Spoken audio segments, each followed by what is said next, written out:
Why is this greenhouse still locked? Victoria snapped, shoving an old brass key into the black maid's hand. Empty everything before Adrian comes home. Nia stared through the dusty glass. The greenhouse had been sealed for 11 years, ever since billionaire Adrian Cole's mother died. No staff member was allowed inside. But Victoria, his fiancée, looked strangely desperate. Throw it all away, she ordered. Plants, boxes, photographs, everything. Nia unlocked the door. Inside, dead vines covered broken shelves. Dust coated an old wooden bench. Then she noticed something beneath a pile of gardening cloth. A faded hospital bracelet. Nia picked it up. The printed name made her blood run cold. Evelyn Cole, Adrian's mother. But the date on the bracelet was impossible. It was issued 3 months after Evelyn was supposedly buried. Behind her, Victoria suddenly whispered, "Give me that." Nia turned. Victoria's face was no longer angry. She looked terrified. At that exact moment, Adrian entered the greenhouse. "What are you doing in here?" Nia slowly handed him the bracelet. Adrian read the date. His face changed completely. "My mother died in February." He looked at Victoria. "This bracelet says May." Victoria stepped backward. "Adrian, I can explain." Then Adrian noticed something else scratched into the bracelet. A room number. Ward 7. Private patient. Before we continue, like the video, subscribe, and comment where you're watching from, and tell us, if Adrian's mother was alive 3 months after her funeral, who was actually buried in her grave? Nia Brooks had worked at Colwood Estate for nearly 6 years, and in all that time, there was one place every member of staff had been forbidden to enter. The greenhouse. It stood at the far edge of the east garden, half hidden behind towering hedges and old climbing roses. Once, it had been Evelyn Cole's favorite place. According to the older staff, Adrian's mother had spent hours there growing white orchids and rare medicinal plants. Then Evelyn died. The official story was simple. 11 years earlier, she had suffered a sudden illness while traveling outside the city. She was admitted to a private clinic, died 3 days later, and was buried in the Cole family cemetery. After the funeral, Adrian locked the greenhouse himself. No one had entered since. Until Victoria Lang decided it needed to disappear. 2 weeks before her wedding to Adrian, Victoria began changing everything inside Colwood Estate. She replaced curtains, removed old paintings, dismissed 2 gardeners who had worked for the family for decades. She even ordered Evelyn's portrait moved from the main staircase to storage. Nia noticed every change. But the greenhouse worried her most. That morning, Victoria summoned Nia to the east garden. She stood outside the greenhouse in a cream designer dress, holding an old brass key. "Empty it." Nia looked at her. "Mr. Cole specifically said this building stays locked. He said that years ago. He hasn't changed the instruction." Victoria's smile disappeared. "He's marrying me in 12 days. This estate is becoming our home. It's already his home." Victoria stepped closer. "And soon I'll be running it." She pressed the brass key into Nia's palm. "Everything inside goes." Nia looked through the dusty glass. Dead vines covered the windows from inside. "What exactly are you looking for?" Victoria's eyes sharpened. "I'm not looking for anything." "Then why today?" "Because I asked you to do a job." Nia remained still. Victoria lowered her voice. "Do I need to remind you that staff contracts are reviewed after the wedding?" Nia slipped the key into her apron. "No." "Good." Victoria turned away. "And Nia?" "Yes. If you find personal items, don't bring them into the house." Nia frowned. "What should I do with them?" "Burn them." That answer stayed with Nia. An hour later, she returned with gloves, boxes, and a cleaning cart. The key resisted at first. Then the old lock clicked. The greenhouse door opened with a long groan. Cold, stale air escaped. Nia stepped inside. It felt less like an abandoned garden and more like a room someone had left suddenly. Clay pots still sat beneath dead plants. Gardening tools hung from hooks. A pair of faded gloves rested beside an overturned watering can. On one wall were small wooden labels written in Evelyn's handwriting. White orchid. Winter jasmine. Night blooming Sirius. Nia moved slowly. She had never met Evelyn, but the room somehow felt personal. Then she noticed something strange. Dust covered almost everything. Almost. A narrow path through the center had been disturbed recently. Someone had been inside. Nia knelt. Fresh shoe marks crossed the dirt. They led toward a wooden bench at the back. She followed them.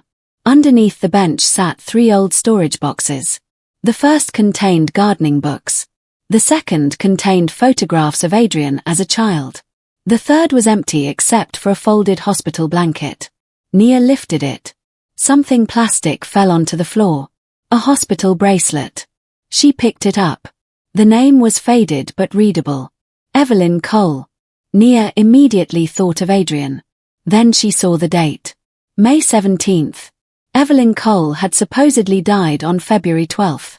Nia stared at it. 3 months. She checked the year. Same year. Her pulse quickened. Maybe the bracelet had been printed incorrectly.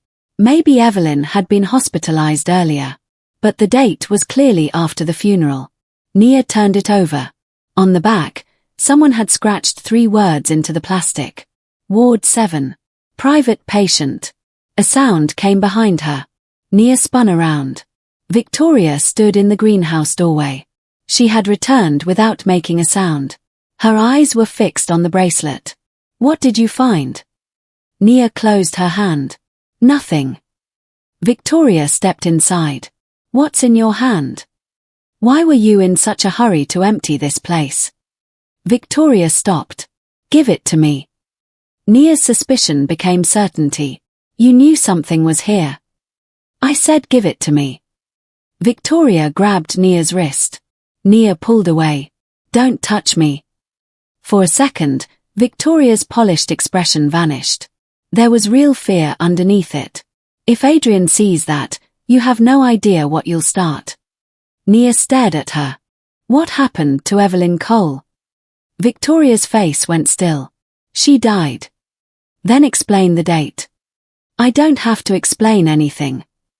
You recognized the bracelet before I even showed it to you. Victoria glanced toward the door. Give it to me, and forget you found it. Nia stepped backward. No. Victoria's voice dropped.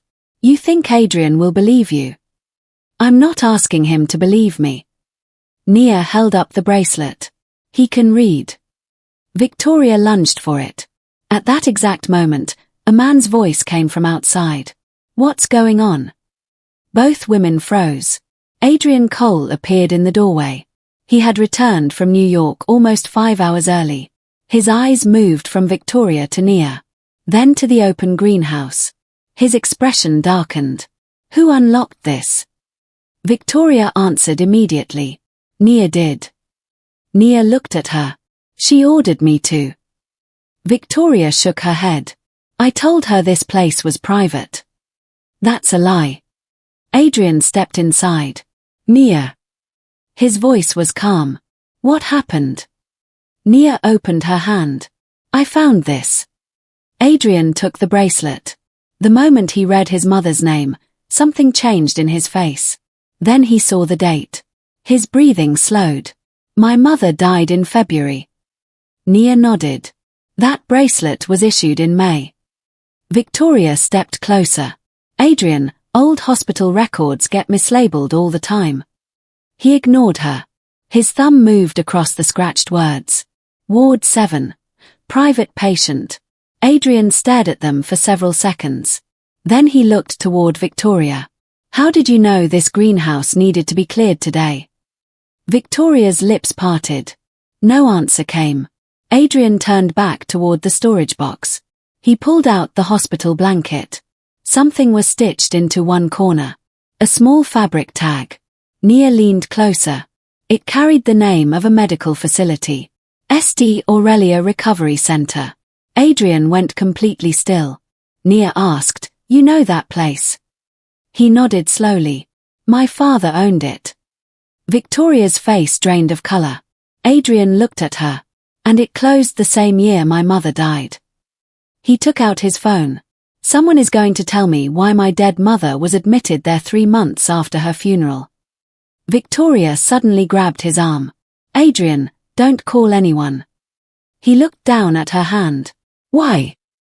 For the first time, Victoria looked genuinely terrified.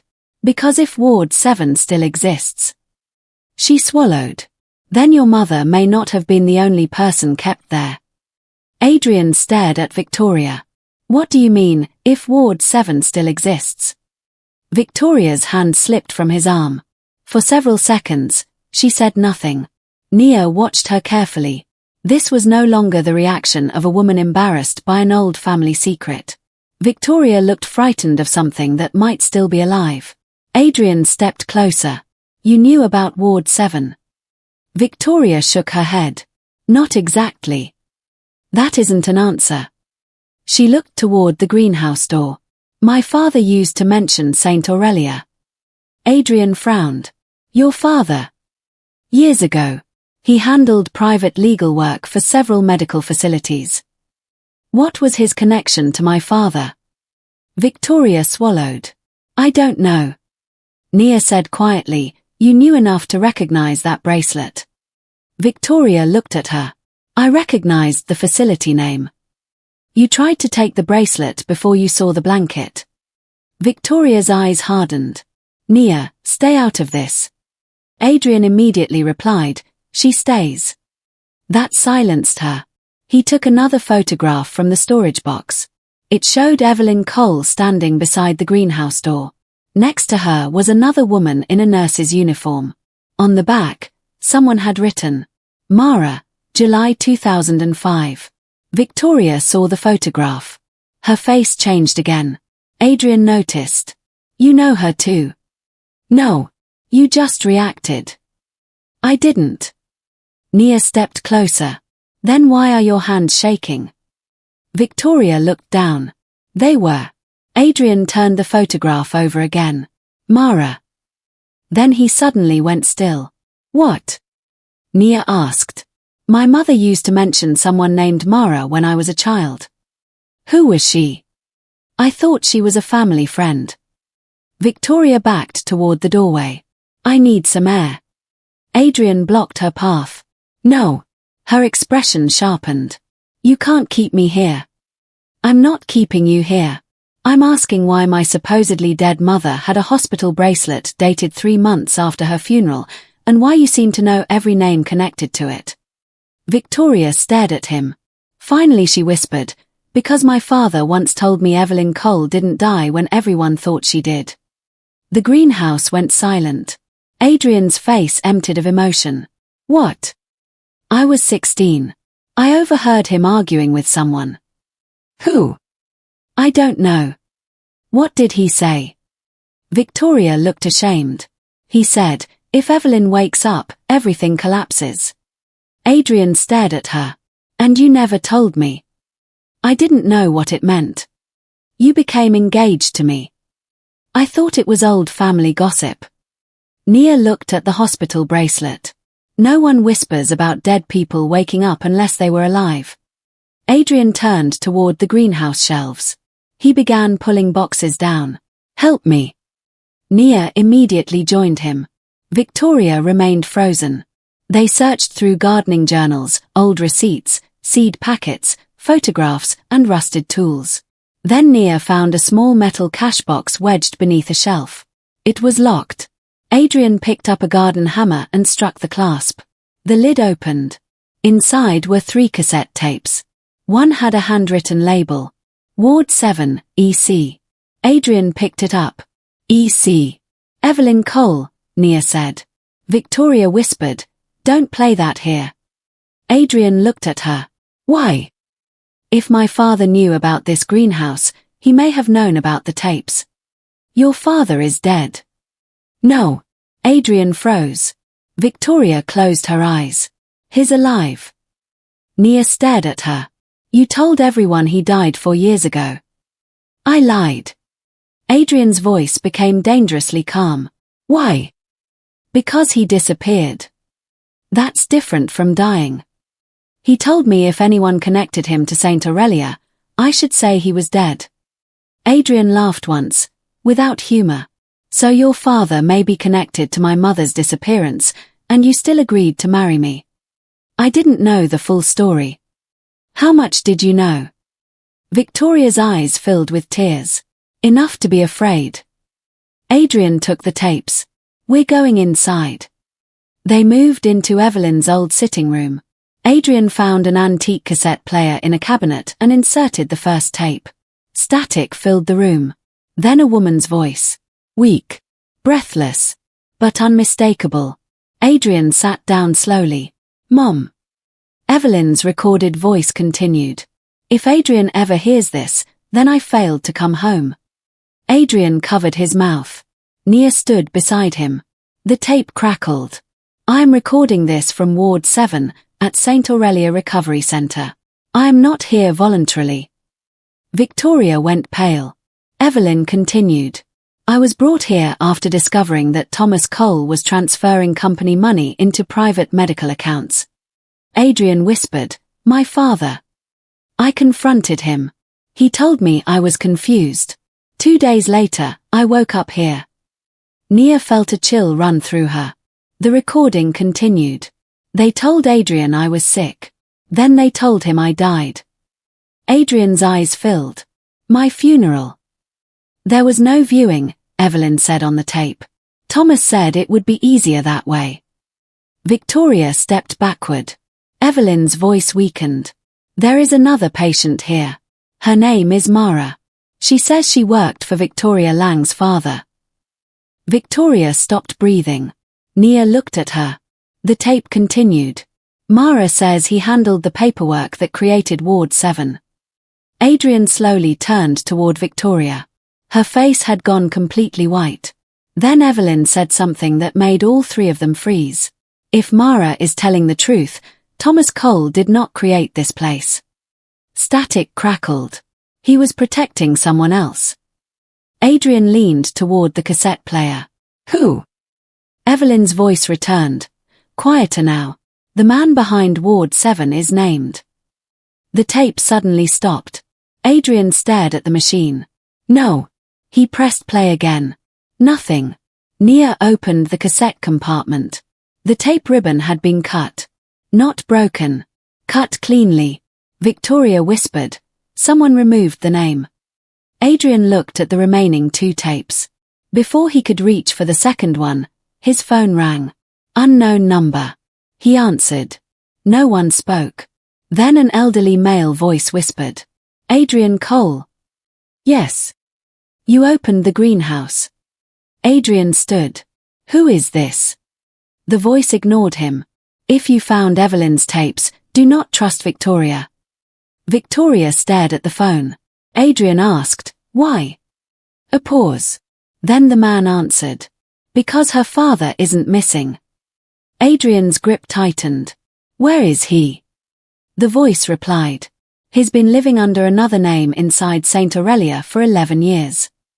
The call ended. Nia looked at Adrian. Victoria whispered, that's impossible. Adrian picked up the hospital bracelet and the remaining tapes. No. He looked directly at her. What's impossible is that everyone around me knew pieces of my mother's story except me. Then he headed for the door. Nia followed. Victoria called after him. Where are you going? Adrian didn't turn around. To find Ward 7. Adrian drove toward the abandoned St. Aurelia Recovery Center with Nia beside him and Victoria in the backseat. No one spoke for the first 20 minutes. The hospital had officially closed 11 years earlier, yet the anonymous caller had claimed Victoria's father had been living there under another name ever since. As the city disappeared behind them, Victoria finally broke the silence. My father's name is Jonathan Lang. Adrian kept his eyes on the road. You said he disappeared. He did. After helping imprison my mother. I don't know that. Nia turned toward her. You knew he created paperwork for Ward 7. I learned that today. Yet you recognized the hospital bracelet. Victoria looked away. My father kept one. Adrian slammed the brakes. The car stopped beside the road. He turned around. What? Victoria's voice shook. When I was 16, I found a box in his office. There were patient bracelets, photographs, medical forms. One bracelet had your mother's name. Adrian stared at her. You knew Evelyn was in St. Aurelia. I knew she had been there. After her funeral. Victoria said nothing. That silence was enough. Adrian's anger sharpened. You let me mourn my mother while carrying this secret. I was a teenager. You're not 16 anymore. Victoria's eyes filled. I spent years trying to convince myself I misunderstood what I saw. Nia asked quietly, why order the greenhouse cleared? Victoria looked at her. 3 days ago, I received an envelope. From whom? No return address. Inside it had been a photograph of Evelyn's greenhouse and one sentence. Before you marry Adrian, destroy what your father left behind. Adrian's face changed. You thought evidence was inside. Yes. So instead of telling me, you sent Nia to destroy it. Victoria lowered her eyes. I panicked. Adrian started driving again. By the time they reached St. Aurelia, the sky had darkened. The facility stood behind rusted gates in a wooded valley. Most windows were boarded. But one light burned on the 3rd floor. Nia pointed.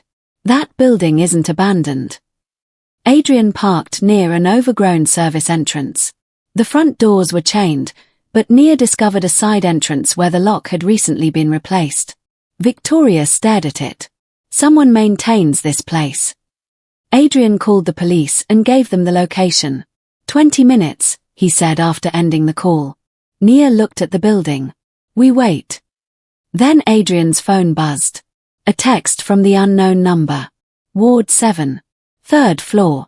Come alone if you want the truth about Evelyn. Adrian showed them.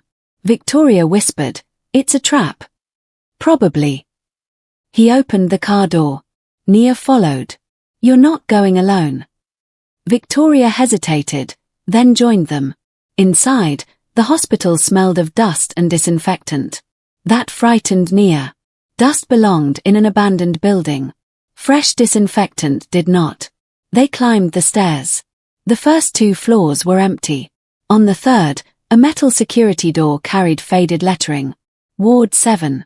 Adrian tried the handle. Unlocked. Inside were 6 patient rooms. 5 were empty. The 6th contained a bed, a lamp, and an elderly man sitting beside the window. Victoria stopped. Dad! The man slowly turned. Jonathan Lang looked much older than the photographs Nia had seen, but Victoria recognized him immediately. She covered her mouth. You're alive.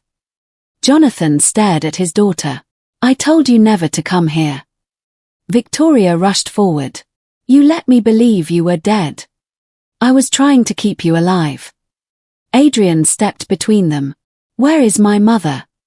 Jonathan looked at him. Evelyn escaped Ward 7. Adrian froze. When? 11 years ago. Then where did she go? I don't know. You expect me to believe that? Jonathan reached beneath his mattress and removed a small notebook. I helped her escape. He handed it to Adrian. Inside were dates, medication records, payments, and patient names.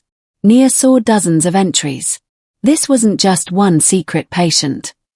Jonathan shook his head. Ward 7 was used to hide people who became inconvenient. By Thomas Cole.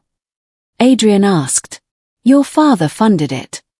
But he wasn't in charge. No. Adrian stepped closer. Who was? Jonathan looked toward Victoria. Her expression changed. Don't. Jonathan closed his eyes. Victoria's mother. Victoria stumbled backward. My mother died when I was 9.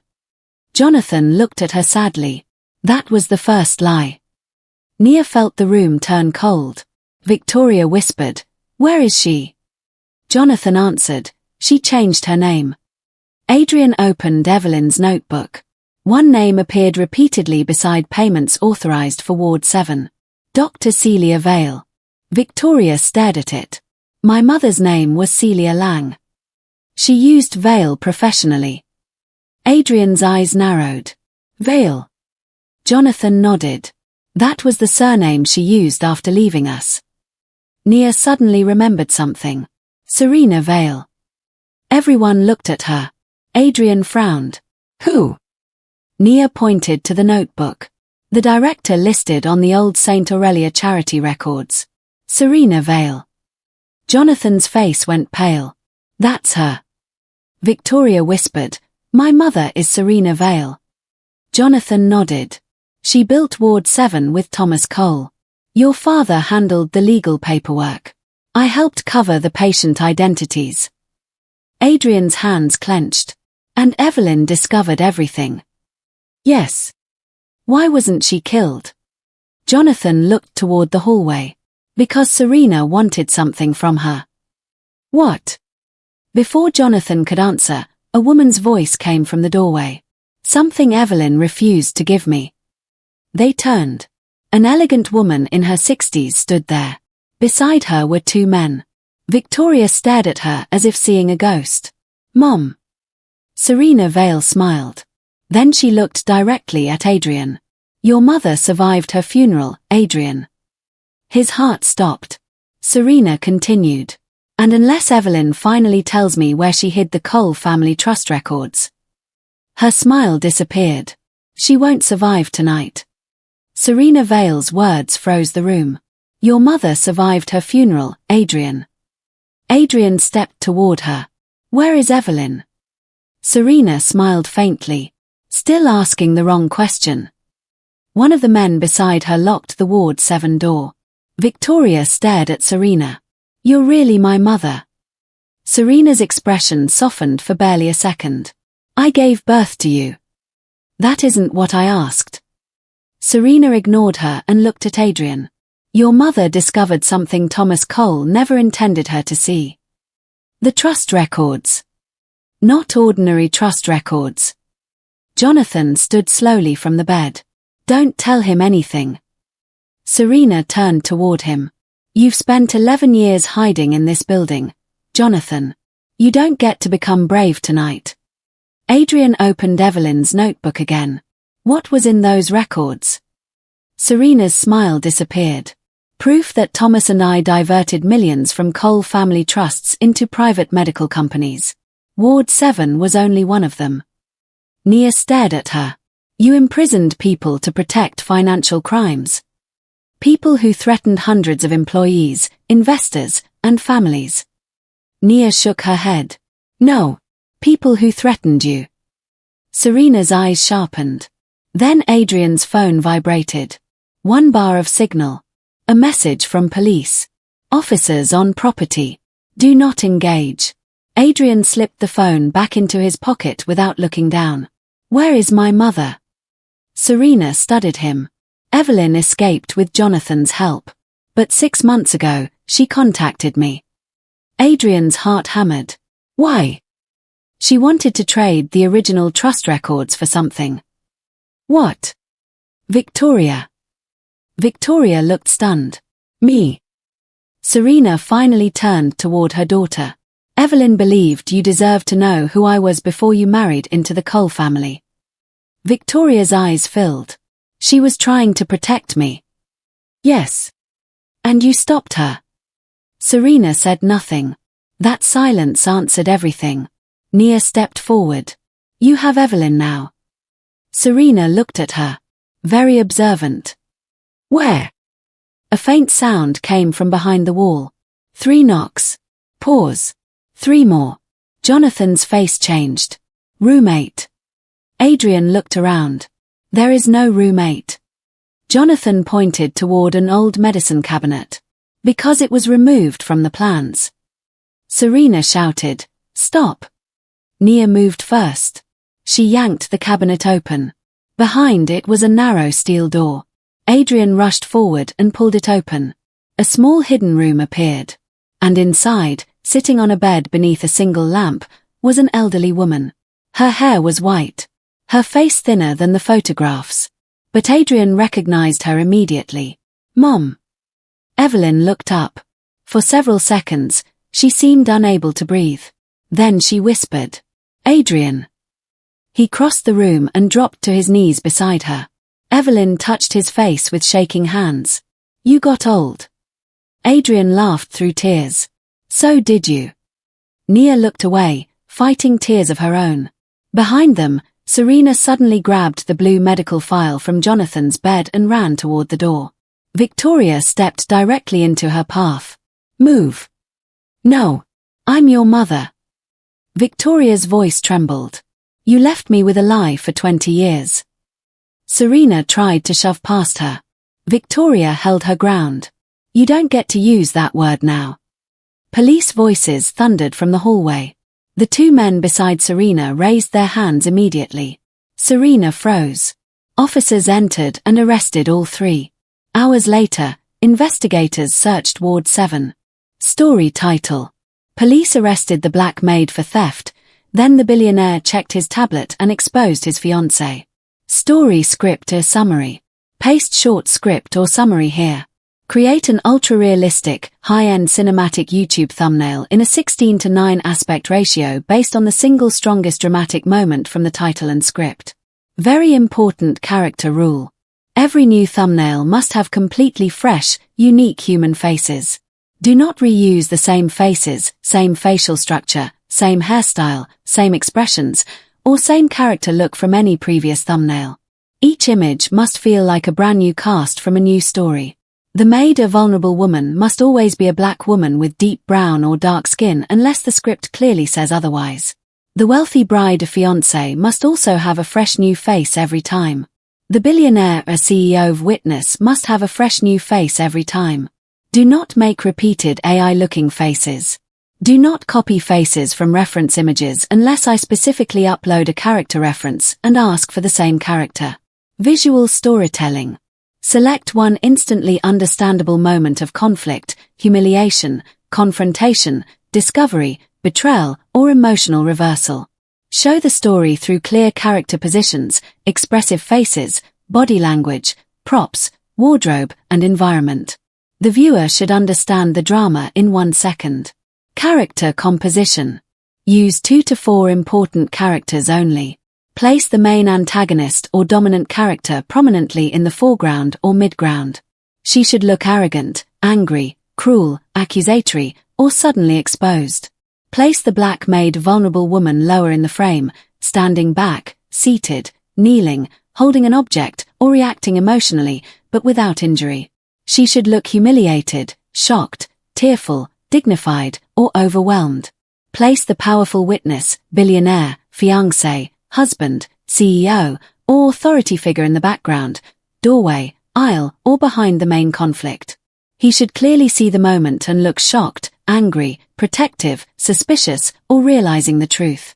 If the story includes a child, show the child only as a safe observer, standing away from danger, holding the key object, opening the proof, or reacting emotionally. Never show the child being hurt, grabbed, attacked, burned, threatened, or placed in danger.